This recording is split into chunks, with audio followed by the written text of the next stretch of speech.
ഇപ്പം ന്യൂയോർക്കിലാണ് നിൽക്കുന്നത്. ന്യൂയോർക്കിലെ ഒരു വീടിൻ്റെ പണി കാണാൻ വേണ്ടി വന്നതാണ്. ഒരു വീട് ഇവിടെ നേരത്തെ ഉണ്ടായിരുന്നു. ആ വീട് കംപ്ലീറ്റ് ആയിട്ട് അവർ ഇടിച്ച് പൊളിച്ചിട്ട് അതിൻ്റെ മേലോട്ട് പണിയുക. അതായത് ഇതിന് താഴെ 2 ബെഡ്റൂമും കിച്ചണും ലിവിങ് റൂമും ഉണ്ടായിരുന്നൊരു വീടായിരുന്നു. അത് കംപ്ലീറ്റ് ആയിട്ട് അവർ ഇടിച്ച് പൊളിച്ചിട്ട് ഇതിൻ്റെ മേലെ ഇനിയും 3 ബെഡ്റൂം വരും. 3 ബെഡ്റൂമും 2 ബാത്റൂമും മേലെ വരും. താഴെ 2 ബെഡ്റൂമും 2 ബാത്റൂം കൂടെ വരും. കണ്ടോ, ഇതിൻ്റെ പണി ഇപ്പം പുതുതായിട്ട് നടന്നുകൊണ്ടിരിക്കുക, കണ്ടില്ലേ? അപ്പോൾ ഈ വീട് അവർ പണിതിട്ട് ഇതാ പണിത് കഴിയുമ്പോഴത്തേക്ക് ഈ വീടിൻ്റെ മുകൾ ഷേപ്പ് പോലും മാറിപ്പോകും. അത്ര മനോഹരമായിട്ട് ഈ വീട് മാറും. ഇതിൻ്റെ ഫ്ലോറിങ് കംപ്ലീറ്റ് മാറ്റി, ഇതിൻ്റെ വോളിങ്ങും പരിപാടിയെല്ലാം മാറ്റി പണി നടക്കുന്ന കണ്ടില്ലേ?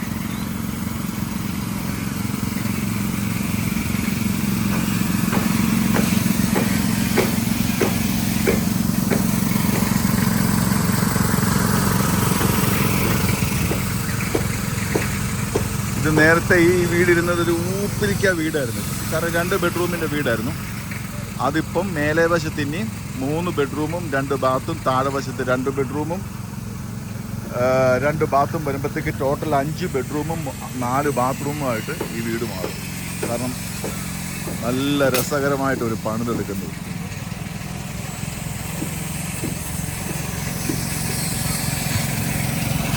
അതിനുള്ള പണിക്കുള്ള സാമഗ്രികൾ കിടക്കുന്നത് കണ്ടു. ഇനി ഈ ബീം അതിൻ്റെ മേലെ കയറ്റി പിടിപ്പിക്കണത്. അടിപൊളി വർക്കാണ്.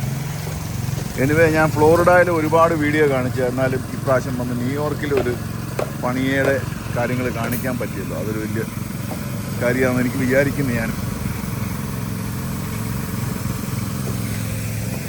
ഓരോ സ്ഥലത്തെ വർക്കുകൾ, ഓരോ സ്റ്റേറ്റിലെ വർക്കുകൾ ഇങ്ങനെ ചെയ്ത് കാണിക്കുന്നത് എനിക്കിഷ്ടമാണ്. നിങ്ങളെ കണ്ടില്ലേ? അപ്പോൾ ഈ വീട് കംപ്ലീറ്റ് ആയിട്ട് പണിത് കഴിഞ്ഞതിന് ശേഷം ഞാൻ ഈ വീട് കാണിക്കാം നിങ്ങളെ. കാരണം എൻ്റെ പരിചയത്തിലുള്ള ഒരാളുടെ വീടാണ് ഈ പണി നടക്കുന്നത്. അപ്പോൾ ആ കംപ്ലീറ്റ് ആയിട്ട് അതിൻ്റെ വീട് പണി കഴിഞ്ഞതിന് ശേഷം ഞാൻ നിങ്ങൾക്ക് ഇതിൻ്റെ 3 മാസം എടുക്കും ഇത് കംപ്ലീറ്റ് തീരണമെന്നുണ്ടെങ്കിൽ. അപ്പോൾ അത് കഴിഞ്ഞതിന് ശേഷം ഇതിൻ്റെ മറ്റുള്ള വീഡിയോസ് ഞാൻ കാണിക്കാം. അപ്പോൾ ഈ വീഡിയോ ഇഷ്ടമായിട്ടുണ്ടെങ്കിൽ നിങ്ങൾ ലൈക്ക്, സബ്സ്ക്രൈബ് എല്ലാം തരിക. ഇതിപ്പോൾ ഞാൻ ന്യൂയോർക്കിലെ ഒരു റോഡിൻ്റെ, ഇത് ഹിൽ സൈഡ് അവന്യൂ എന്ന് പറഞ്ഞ റോഡാണ്. ഈ റോഡിൻ്റെ സൈഡിലാണ് ഈ വീട് നിൽക്കുന്നത്. അപ്പോൾ അടുത്ത വീഡിയോയുമായിട്ട് നമുക്ക് ഉടനെ വരുന്നതായിരിക്കും. ബൈ.